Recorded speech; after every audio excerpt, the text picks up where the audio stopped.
Welcome to the second part of my tutorial of the geometry dash triggers. At this point, I expect you to know how to use group IDs to connect objects to triggers and how to activate triggers by placing them in the editor. If you're unfamiliar with group IDs and how triggers work in general, or if you need a refresher, please watch the previous video first by clicking in the top right corner or the link in the description. In the previous part, we went over the triggers in the beginner section here, except for color and pulse triggers. I somehow just forgot to add them, so we'll be going over them first in this video. After that, we'll be moving on to the intermediate section, where we'll learn about spawn triggers, parent IDs, camera triggers, area enter effects, sound triggers, as well as some other triggers. Let's start with the color trigger. In the middle, there's a color wheel where you can change the colors to what you want. Alternatively, you can also use the RGB values or the hex code to be more precise. You can also override this color by ticking the player color options. Blending will change the color to be additive instead. In the top left corner, you have a preview of the currently selected color and the previous color. You can copy the color and paste it in any color trigger after. You can also press default to set the color to the initial value the level has for the ID. Color ID is a color you want to select. By pressing the plus icon next to it, you can select special colors such as the background. We can also change the opacity between 1 fully opaque and 0 fully transparent. The last option here is to copy color of another ID. This will change in real time if the color changes. We can choose what color we want to copy, so in this case color 1 would copy color 2. We can also copy opacity if we want, and we can additionally change the HSB of the copied color.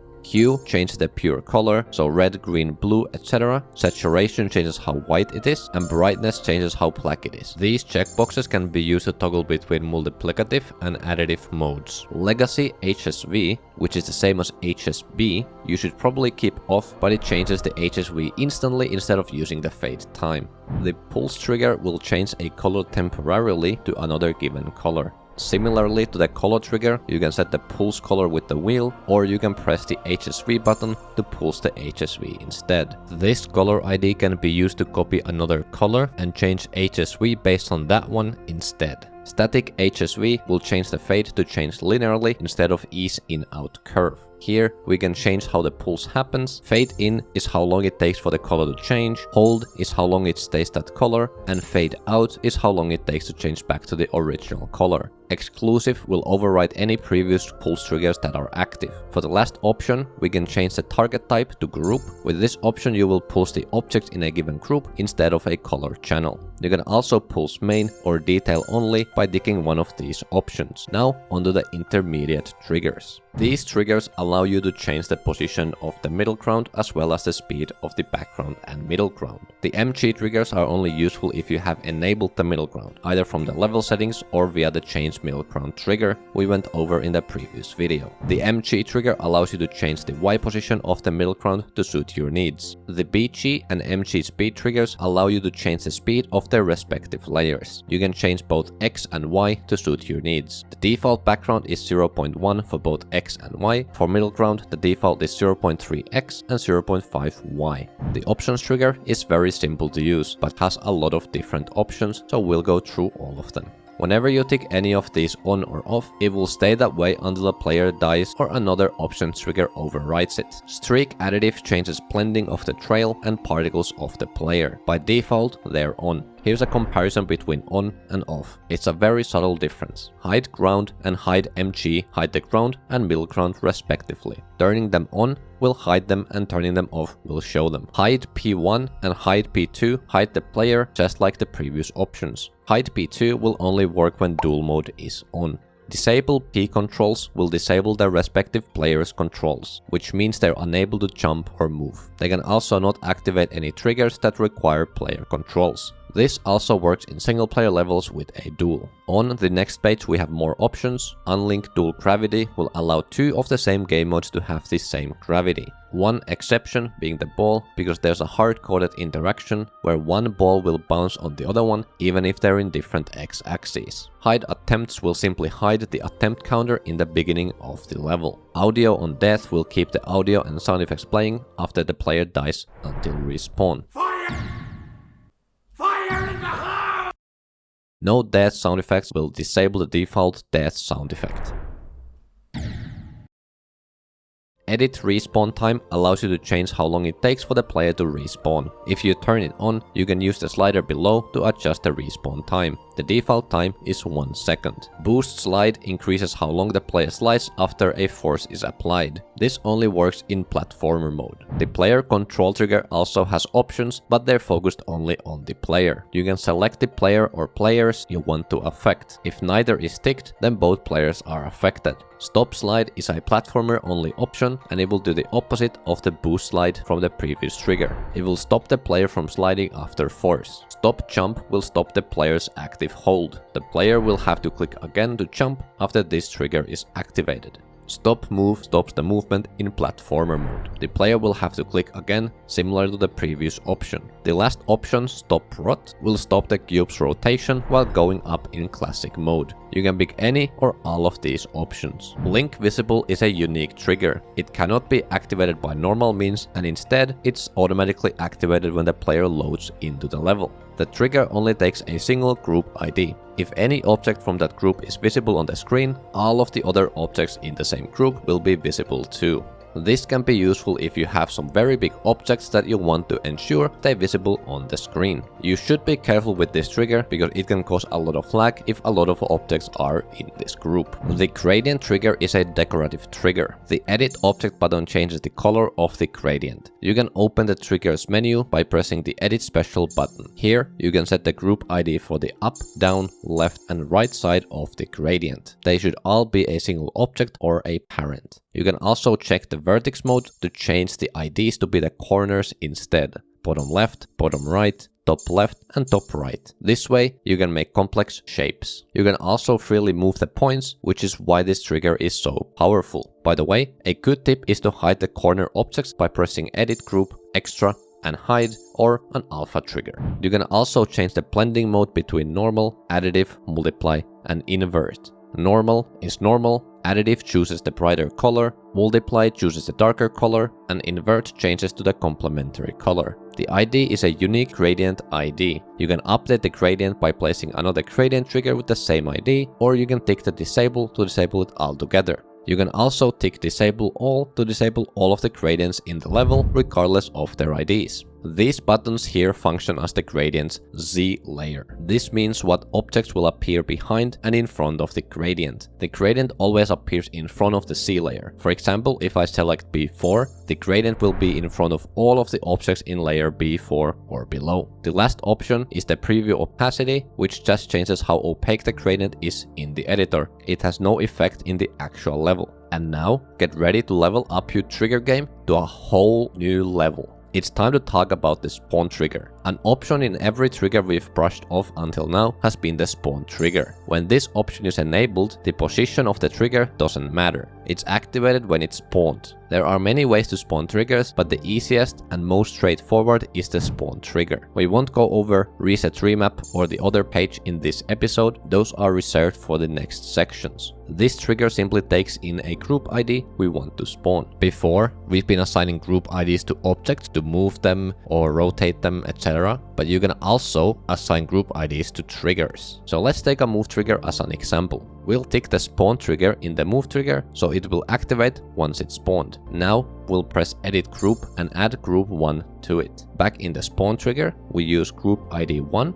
Now, once this spawn trigger is activated, it will activate the move trigger. We can add any number of triggers in group 1 to spawn all of them simultaneously. Delay simply delays the activation by a given amount. The plus minus option is randomness to have a variable activation delay. For example, with delay 1 and plus minus 0.5, the move trigger will be spawned between 0.5 and 1.5 seconds. Preview disable will not activate any triggers while playtesting in the editor. The spawn ordered option will spawn all of the triggers in the group from left to right. The leftmost trigger is spawned instantly and the rest are spawned at the same rate as the player moves in normal speed. For example, the move triggers with group 2 are spawn triggered with spawn ordered and the move triggers with 3 are activated normally. You can see the duration lines are the exact same, but if I change the speed, they're different. Now for the last thing about spawn triggers. You can also spawn triggers and that allows for so much creativity. For example, you can make loops by having a delay in spawn triggers and make the last trigger spawn the first one. You can even spawn the spawn trigger itself to create an infinite loop. There's also a button in the menu to make a loop easily of the selected triggers. With some of the triggers in the later episodes, you'll be able to build if-else statements along other things to create very complex systems. You might also want to loop only for some time. You can do this with the stop trigger. We're going over everything except the use control ID option. With the stop option enabled, this trigger will stop the triggers in the given group ID permanently. You still can trigger that group again, but the triggers will start the execution from the beginning. For example, here the move trigger moves the hexagon by 1 block. If we stop the execution and trigger it again, it will go over the block. Now, if we use the pause and resume options instead, we can pause the movement and then continue the same movement later. Pause and resume work for all these triggers. You can also find this info in the info card in the object itself. Now, with those out of the way, we'll go over some more ways to spawn triggers. The collision state block is a touch triggered object that has only 2 options, state on and state off.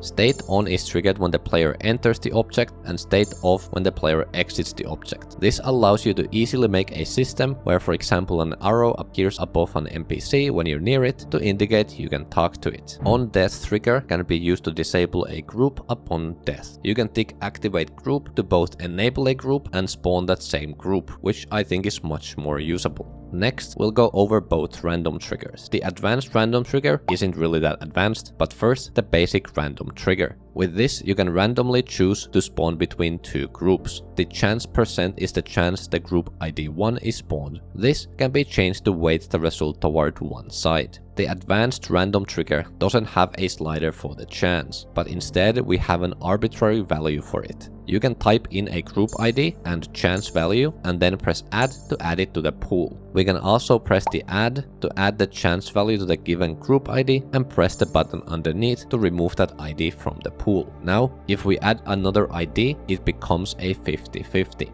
Now, let's add a third one and change the chance to 2 instead. Now group ID 3 has a 50% chance to spawn, while the other 2 have 25%. This is because 3 is weighted twice as much as the others. You can imagine the chance is how many balls you add into a bag with the ID written on them, and then randomly selecting a ball from that bag to see what to spawn. Since we have 2 balls with 3 written on them and 1 ball with 1 and 2, there's a higher chance to select a ball with 3 on it. Hopefully, this clears up how this works. The touch trigger is used to toggle or spawn a group. Whenever the player jumps or moves around, the trigger alternates between toggling a group on and off. You can use toggle on or off to only do one. P1 and P2 only options will only activate the trigger when the corresponding player jumps or moves. Hold mode will override the toggle on and off options and will toggle off the group while the player is not holding. While the player is holding, the group is active. Lastly, the dual mode will disable the player 2 from moving at all in 2-player mode. It can still activate the trigger though. This is the first time we go over a trigger again. The checkpoint trigger has these options to spawn triggers that we skipped last time. The spawn ID simply spawns a group when you activate the checkpoint. Similarly, respawn ID spawns a group when the player respawns at this checkpoint. The reset trigger allows you to reset all collectibles aside from the user coin. So if you have picked them up, you can use a reset so they become collectible again. This trigger also works for the Electroman Adventures breakable block and checkpoints. You will not lose the checkpoint, but you can activate it again after it has been reset. Now we're gonna go over some counting triggers. These are a little more advanced and can be used to activate something in certain conditions. First up, the pickup trigger. This will change the value of an item ID whenever it's activated. Item ID is a separate ID from groups and colors. You can press the plus icon to get the next free ID. This is the ID you'll be operating on. We can add or subtract from the ID by changing the count. It can go negative to subtract. You can also multiply or divide instead of adding. The override option will set the item ID to the count value instead of doing any calculations. Here's also a good time to mention counter label, which allows you to see the current value of item IDs. You can simply place it and change the item ID to the item you want to show. You can change the alignment and show different kinds of counters. The count trigger can disable or activate a group when an item ID reaches a given amount. You can tick activate group to toggle a group on and spawn it. Multi-activate allows the trigger to be activated whenever the given amount is reached. Target count is when the trigger will activate, and target ID is the group we either disable or spawn and activate. Instant count is very similar to the count trigger, but the main difference is that it will check the value when it's triggered and won't check it after that. You can check whether the item ID is exactly the target count or larger or smaller. The item persist trigger allows you to keep the values of item IDs between deaths. To make something persistent, we choose the item ID we want to keep upon death and tick on the persistent option. After that, if we want to reset the item upon death, we can use the reset option instead. We can also reset all persistent item IDs by selecting the target all option alongside reset. The timer option can be ticked to do all of the previous things, but for timers instead of counters. Timers we will go over in the next episode though. We already went over the basic teleport trigger features, so this time we'll go over these options here. Let's start with the force. In platformer mode, you can have force in any direction, but in classic mode only the Y component is applied. Static force simply sets your momentum to the given force value after teleporting. The direction the force goes is based on the object you teleport to. An object with no rotation will go straight up, but you can rotate the object to apply the force to a different direction. You can also tick additive to add this much force to the player instead. Redirect force allows you to limit the force you exit with. You can set the minimum and maximum force values to change the player's value if they are going slower or faster before teleporting. Setting them to 0 disables limits. Mod allows you to modify the player's momentum. Setting it to 2 for example will double the player's momentum after teleporting. Next, we'll go over all the settings on the right. Smooth ease will move the camera slower, and instant camera will make the camera move instantly instead. Safe offset only works with touch triggered teleports. It will keep the distance to the center of the object, so if you touch the left side of the teleport, it will teleport to the left of the target object. This will teleport you farther from the object if you make the trigger bigger as well. Ignore X will ignore the X axis when teleporting, so the player will only teleport in the Y axis. Ignore Y is the same but for the other axis. With both enabled, the player teleports in place, similar to having no target object. Snap group seems to do nothing. The official doc says it snaps the ground to the new position, but what does that even mean? It does not snap the player to the ground, it doesn't move the ground, it doesn't move the player out of the ground or blocks. It really seems to do nothing. If you happen to know, please let me know. And finally, redirect dash will change the direction the dash is going to the pointing direction of the target. This only works in platformer mode. Next up, we'll finish all the options in the move trigger by going over these options. Target mode allows you to move a group to a target position, regardless of where they were before. If there are multiple objects in the group, it will randomly choose one as the center and move all the objects based on that. You can set your own center group to move all of the objects without any randomness. Alternatively, a very handy tool that we've ignored until now is the parent group ID. When you add a group to an object, there's a button that says P next to the add button. This will add the object as a parent for that group. The parent object will be used for any triggers that require a single object, such as rotate and move with target mode. Only one object can be the parent of a group. If you try to add another one, it will remove the previous one from its parent status. Now let's go back to our contraption and remove the extra group that we used as the center and use a parent group ID instead. It works exactly the same, but we saved one group and simplified the triggers a bit. You also have options to move the objects to player 1 or player 2. There are also options for X and Y only, to move only in one axis if you want. Direction mode moves the object towards the target by the given distance, which is 10 units per block or 30 with small steps enabled. For both target and direction mode, you can tick dynamic mode to update the target position while the movement is happening. If it's not enabled, the trigger will check where it moves when it's triggered and then move there. With dynamic mode, it will continuously update target position and change the movement accordingly. And the last option, silent, is for platformer mode. It will move the object without moving the player if the player is standing on top of it. Next, we'll also finish the rotate trigger with these options. Aim mode allows you to rotate a group towards a target. You can also have an offset, so it will always be a certain amount off from pointing directly at the target. There are also options to limit the rotation between min and max X and Y. They seem to be quite hard to set up properly for more complex limitations though. Follow mode will rotate the object based on the rotation of the target. Both of these options can also have dynamic mode, like in the move trigger, and also can use player 1 or player 2 as the target. They both also have an easing option to make the rotation move slowly to the new position.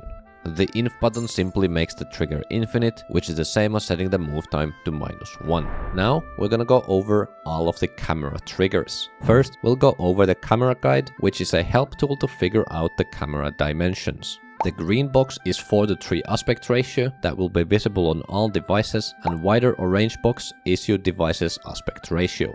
The yellow line is the player's position on the screen in classic mode. You can change the zoom level and the offset for both X and Y. The offsets are in small steps, so 30 units is one grid. Preview opacity changes how opaque the guidelines are in the editor. The camera mode trigger is a trigger version of the edit object menu in game mode portals. Disable grid snap allows the borders of restricted game modes like ship to not be aligned with the grid. It doesn't work with the camera mode trigger, but it does work if you change it in the portal itself. Free mode allows you to remove the borders altogether, and you can also edit camera settings. This only works with game modes with borders. Easing is how fast the camera follows the player, and padding is how close the player has to be to the camera edge for the camera to start moving. The 0 padding will move the camera instantly as the player moves, and as you approach 1, the camera will start moving when the player is close to the edge. Do note that this trigger only changes how the camera moves in the Y axis. The camera offset trigger is used to change the offset of the camera. You can change the offset for both X and Y and choose X or Y only. Contrary to the cam guide, then units are 1 grid length instead of 30. The gameplay offset trigger is actually just a cam offset trigger, but the values are relative to the screen instead of grid lengths. For X, -100 puts the player just outside the right side and 100 outside the left side. And for Y, it literally does nothing. Maybe it'll get fixed later. Who knows? Don't zoom uses a default zoom for the values instead, and the default button sets the offsets to be the default values, which are 25 for both. The camera zoom trigger zooms the camera.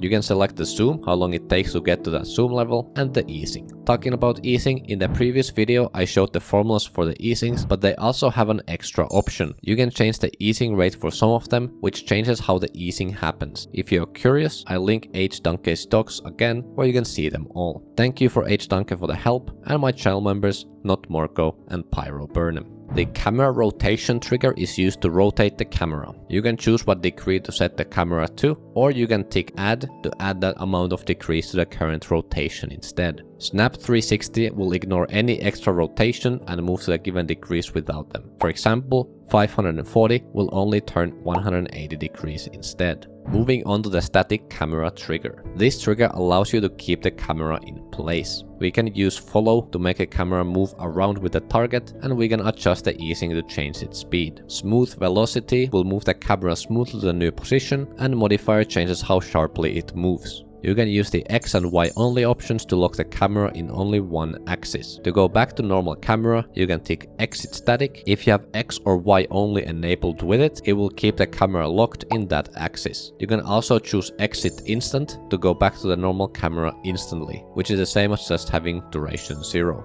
And for the last camera trigger, but not least, the camera edge. You can choose either left, right, up or down, and choose a target that will work as the edge for the camera. The camera will not move past this point in that direction. You can remove the edge by choosing the direction and pressing unlock, or using target ID 0. These enter effects can be used to create custom enter and exit effects, similar to the pre-made ones we looked over in the first episode. They're also called enter effects, which is quite confusing. Anyway, all of these triggers share a lot of options, which you can see here. We're going over these first and then over the trigger specific options. Length is how far into the screen the effect happens. If it's longer than the middle of the screen, the entering part will play in full and the exiting will be cut. Offset changes the middle of the effect, with positive being further right and negative further left. These options, along with most of the trigger specific options, can be randomized per object. The enter channel can be used to target specific objects. When you have objects selected, press edit group and open extra 2 tab. Here you can set the enter channel for the objects. You can target the same enter channel with multiple different enter triggers, just as a move and a scale enter trigger.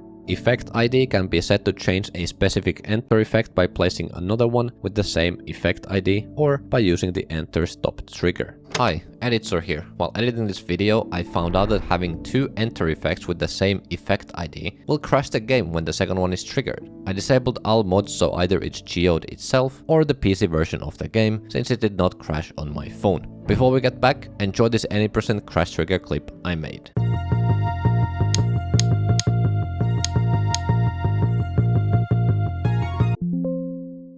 This trigger takes in an enter channel or an effect ID and stops it. You can also choose to stop only enter or exit effects. Now onto each unique effect. The enter move trigger has two unique options, move dist and move angle. Move dist changes how much the objects move and move angle changes the direction. Move angle of 0 is upwards. Keep in mind that for all of the enter triggers, the effects are basically reversed since you've set the final result in the editor. These move as you've set in the effects in order to get to that end result. You also have a checkbox for XY mode that changes move dist and move angle to move X and Y that simply move the objects in X and Y direction. Enter rotate has one option for the rotation, 360 degrees is one full rotation. Enter scale has options for scale X and scale Y, which simply scale the objects in X and Y direction accordingly. Enter fade also has just one option for the opacity. For some reason, this one doesn't have a randomization option. The area tint trigger has a lot of options, but they're quite straightforward once you understand them.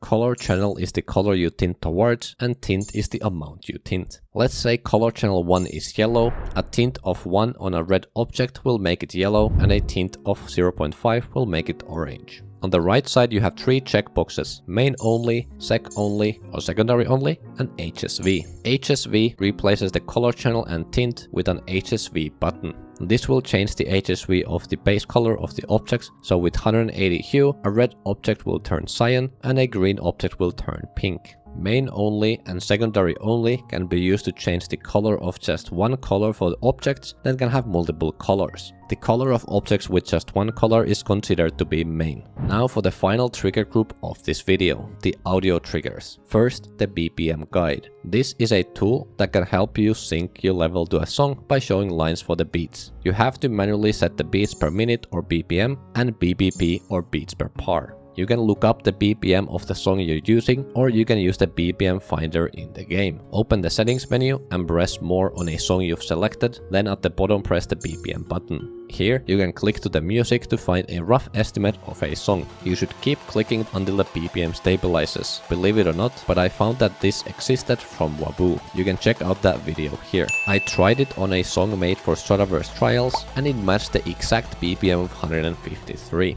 You have to also select the correct speed, because this trigger can't read it from the level automatically for some reason. Duration is how long the guidelines last for, and disable simply disables the trigger, since this trigger can add a lot of noise and deleting and adding the trigger would be a big hassle. Next up, the SFX trigger, which plays sound effects. Most of the settings you probably won't need, but I'll go over them anyway. In the top right is the sound effects library. Here you can find all the available sound effects. You can look through the folders or search for a specific name of a sound effect or a folder. Once you've found a sound effect you like, you can press the use button to select it for this trigger. Pressing this button will play the sound effect, so you can test it whenever you make changes.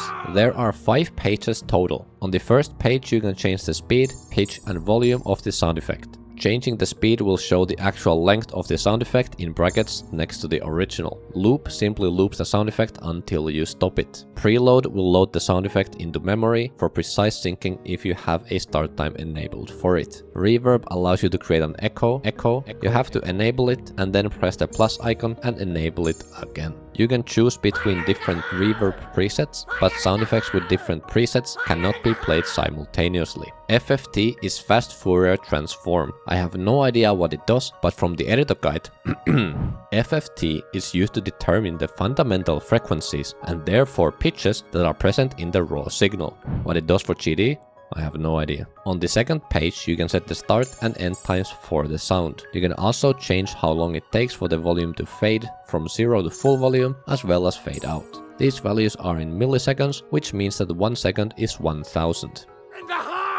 On the third page you can set the unique ID and sound effects group. These can be used to reference a specific sound effect or multiple sound effects. IsUnique will allow this trigger to play only one sound effect at once, even if it's triggered multiple times. Override will do the same, but instead it will restart the sound effect if triggered while it's playing. Abandon ship! Abandon ship! Abandon ship! Abandon ship! Ignore volume test allows sound effects to play even if their volume is 0. This can be useful if you want to keep sound effects in sync, for example. Min interval means the minimum amount of time that must pass before the trigger can play another sound. Page 4 allows you to change the volume based on proximity. Group ID 1 is the object emitting the sound, and Group ID 2 is what determines the distance. You can also select player 1 and/or player 2 or camera to replace Group ID 2. The 6 sliders are how you choose the volume and distance for the sound. The left sliders are the 3 different stages, and the right side are their length. Sliding these around will show rings around the objects that emit the sound, which allows you to be precise with the distances. These buttons at the bottom determine what direction the volume uses. You can change them and see how they affect the distance lines, but I won't go further into detail with these. In the next episode with area triggers, I will explain them in detail. The final page of the sound effect trigger is where you can change the randomization of the speed, pitch, and volume each time the sound is played. Aharm! Aharm! Aharm, matey! Aharm! Aharm! Aharm! Aharm, matey! Aharm! Aharm! Aharm! Aharm! Aharm! Aharm! Aharm, matey! Aharm, matey! Pitch steps limits the pitch to be exactly on steps. For example, with +-1, it will always be either -1, 0, or 1. But without it enabled, it could be anything in between -1 and 1. Song trigger can be used to play another song within a level. Similar to sound effect trigger, you press the select custom song button and select a song from one of the song libraries or enter a song ID from Newgrounds. The options are also similar to the sound effect trigger, with volume, speed, and loop on the first page, and start and end times, as well as fades in and out on the second page. There are 5 channels from 0 to 4. Each can play one song, allowing for up to 5 songs to be played simultaneously. Using another song trigger with an already used channel will overwrite the previous song. Normally, if you die or restart, the song would reset to whatever it was when the last checkpoint was taken. With don't reset, the song will keep playing without any interruptions. This is useful if you want to have a background music.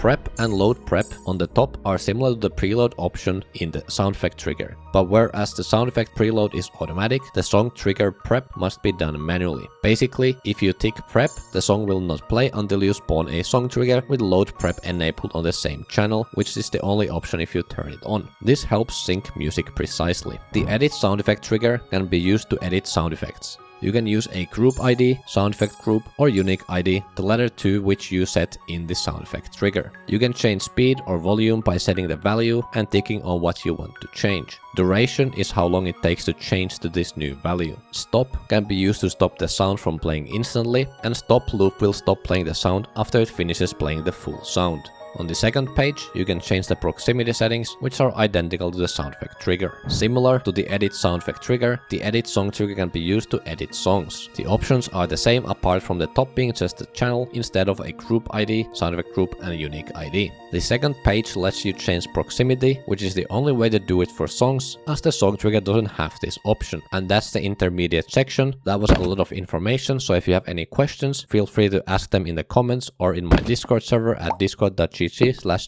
Thank you for watching. I'll see you guys next blue moon. Bye bye.